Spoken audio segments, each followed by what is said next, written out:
Endi O'zbekistonda erkaklar ham dekretga chiqishi mumkin. Biroz g'alati eshitilsa-da, ammo bu rost. Gap shundaki, bugun, ya'ni 5-may kuni Oliy Majlis Qonunchilik palatasining navbatdagi yalpi majlisi bo'lib o'tdi.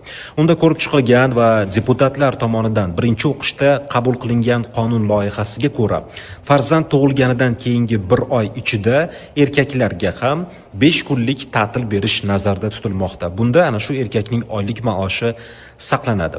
Bundan maqsad erkak ana shu 1 oy ichida, ya'ni 5 kunlik ta'til ichida ayoliga ko'maklashishi, agar boshqa farzandlar bo'lsa, ularga qarashib turishi.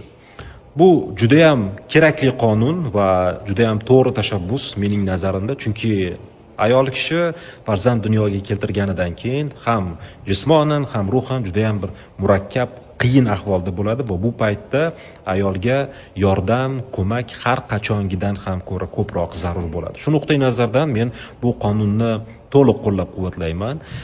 Bu videoni esa farzand kutayotgan yosh oilalarga yuborib qo'ysangiz bo'ladi.